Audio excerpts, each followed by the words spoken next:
In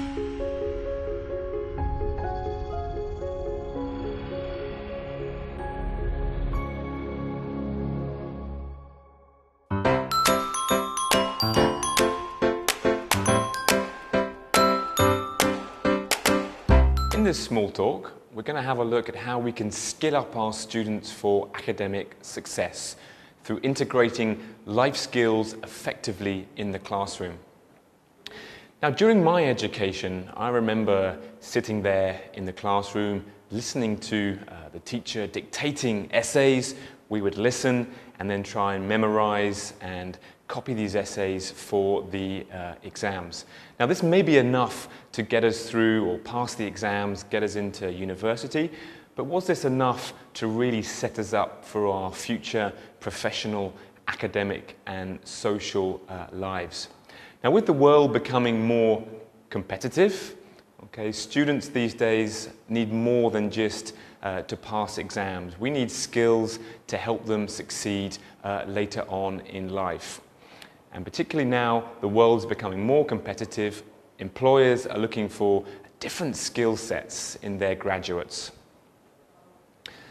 Now, what skills are employers looking for in graduates these days? Now, according to the World Economic Forum, in 2015, here are the top 10 skills that employers are looking for in their graduates. So we see things like problem solving, coordinating with others, people management, etc. Now, if we zoom forward to 2020, here are the top 10 skills that our employers are looking for. Again, we see a similar skill set, but we see things like critical thinking, creativity becoming more prominent. Now, are we teaching these skills throughout our education systems? Now, employers and educational experts are increasingly seeing this widening gap between academic results and the actual ability of students to take part successfully in society. A lot of students do lack some of these key skills that we saw on the previous slide. In this session, we're going to have a look at how we can start sort of integrating these such skills more into education systems, but in particular language learning. Now, I actually needed some of these skills for this, or to make this video. So I needed the ability to be a good communicator, both verbally and non-verbally. I needed the ability to be creative, to put together the content or the visual content for this session. And I also needed to have good time management to able to fit this content inside my 15 minutes. So those are just 3 examples of the kind of life skills that I needed for this task. And these are also examples of skills that students are going to need later on in their lives as well. Now, before we move any further, it's good to trace back where the roots of these life skills are coming from. In the UK in the 1990s, they introduced something called PHSE education, which stood for Personal, Social, Health and Economic Education. And this was a chance to integrate the kind of skills, knowledge, attitudes that students are going to need to be able to take part in society later on in their lives. At the same time, in Europe during the 90s, they were integrating something called key competencies. Now, these competencies, again, were the skills, attitudes, knowledges that students are required to know or be able to do to take part in society effectively. So the key question for us as language teachers, these things were slowly being integrated inside education systems as a whole. But what does this mean for language learning? Can we be integrating these kind of skills, competencies through language learning? In the modern day, it's also important to note, and this is a great study by David Graddle, who did this study for the British Council, and he said that now actually language learning or English is just a baseline. It's a must-have. It doesn't give us a competitive advantage. So in this session, we're going to have a look at how we can use these life skills to give students or differentiate students to give them the competitive advantage in modern society. So what does this mean for language learning and teaching? I think firstly we need to broaden our view of what skills are, not only integrating or teaching the 4 skills, but we can also start to integrate these kind of life skills into our lessons. So these may be skills such as learner autonomy, helping students get prepared, getting them organized, helping them plan, helping them to collaborate, communicate in the classroom as well. All kind of key skills which we can start integrating to pave the way or setting them up to be able to take part in society better later on in their lives, whether it be in their professional, academic or social lives. So how can we go about starting to integrate these kinds of key skills? In this example from the Open Mind series, life skills are actually integrated within the course syllabus. Now, they're divided into 3 different strands of life skills. So those skills necessary for study and learning, those for work and career, and those for self and society. And within those 3 strands, we have little sort of sub-life skills as well. So managing your time, establishing priorities, working effectively in groups, estimating and guessing, making notes, brainstorming, all these kind of skills which provide a basis for this life skills syllabus. So let's have a look at a further example about how life skills can be integrated. So here we see the scope and sequence, and like I was saying, we have the vocab syllabus, the grammar syllabus, the 4 skills syllabus as well. And we can also see here the life skills strand, which is integrated into this syllabus. So let's now turn and have a look at an example life skills lesson and how we can go about integrating these into our classrooms, but also more to do with the second part of this small talk title, how we can start teaching these life skills effectively. So here we see an example lesson from the Open Mind series. In this lesson, the students are identifying sources of information and looking at different resources that they can use to identify different sources of information. We have the visual input through the pictures there. We have a textual input. We have a collaborative task. We have something called process language, and then we have an end product, which results in the student presenting back their findings. So this is more of a sort of a 2-in-1 approach. So not only are they learning or developing or integrated their language skills, but they're also developing this particular area or this life skill as well. So it's a bit of a 2-in-1 approach that this book takes. Now these kind of pages will result in a lot of collaborative group work as well. So they're also developing those kind of skills.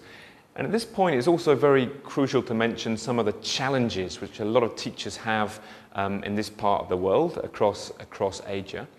So here are some of the key challenges which I hear from teachers when it comes to particularly getting them in groups, collaborating in groups, and actually getting their students speaking in class.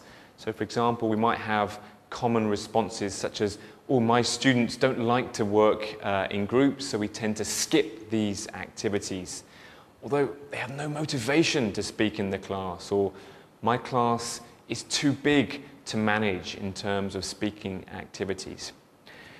Now let's revisit that lesson and look how we can start overcoming some of those issues and how we can teach these kind of life skills lessons effectively. So to do this, I'm going to give you as teachers 3 little areas as a means of a checklist to help motivate your students to do these lessons, but also help them to motivate them to communicate, collaborate in those group work tasks. So the first part of the checklist is preparing a model. So giving a clear model from the teacher to set the expectation for the task. The second area is ownership or personalization. So what this means is giving the students choice in the activities they're doing, giving them choice in the task. By giving them choice, they're personalizing more, which will hopefully motivate them more with the activity. The last area is learning support, so providing them with the vocabulary or the lexical structures, little useful chunks of language, useful phrases, but useful language that they can use during the task. Often students or a teacher will set up a group task and the students will resort to their L1 language straight away.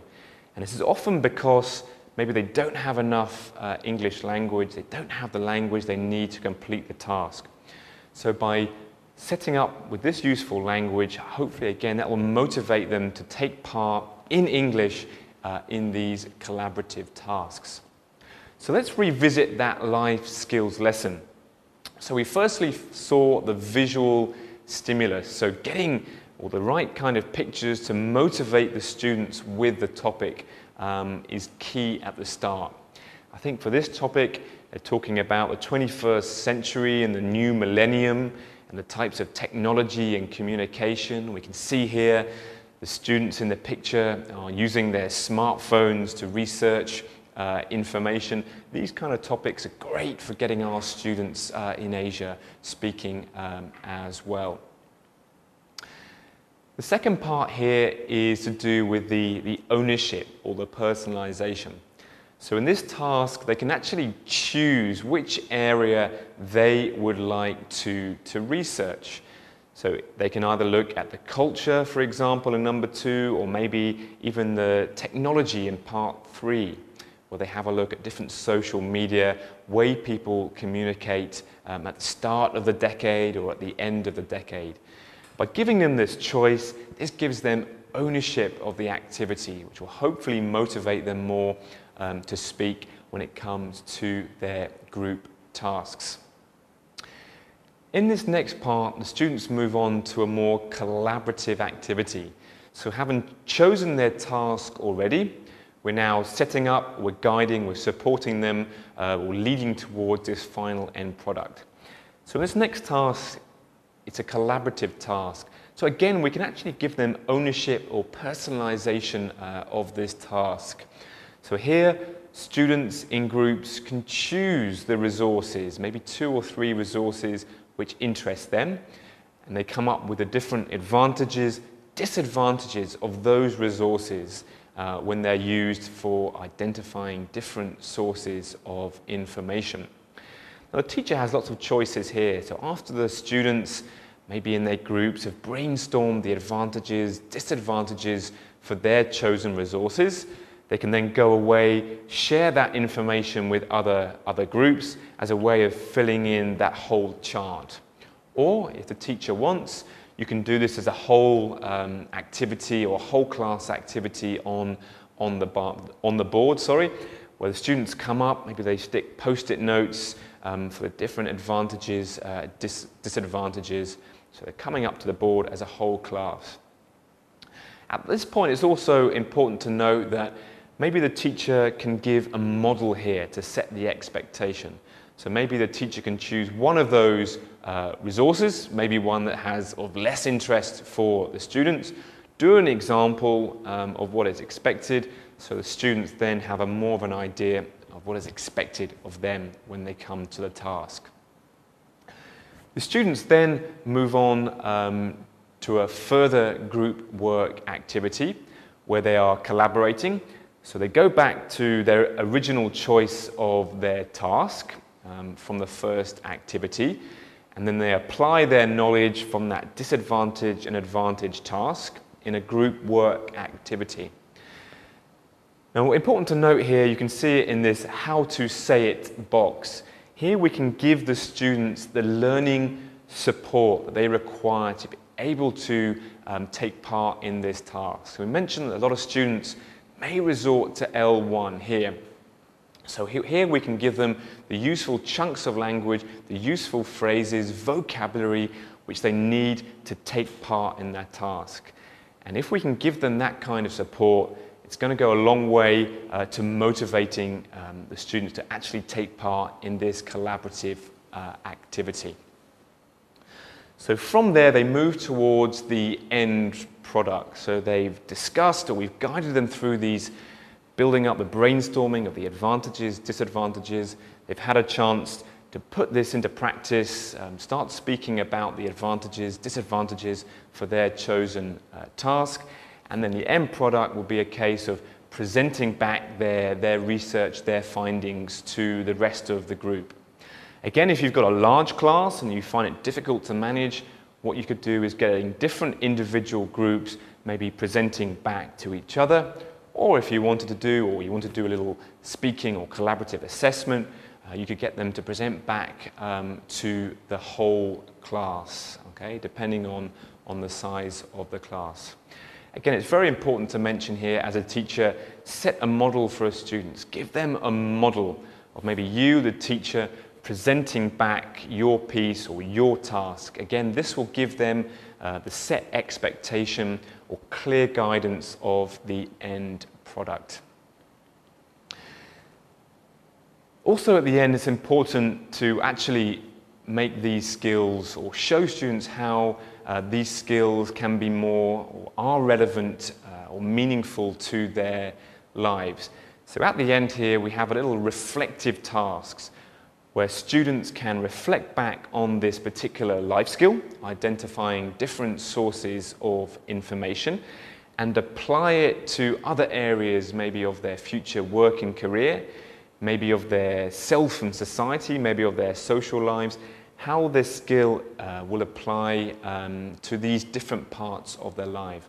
And what this again does is help them reflect, it helps them personalize or bring this skill back. It shows them how relevant it is to their lives. Again, making it more motivating, more meaningful for the students.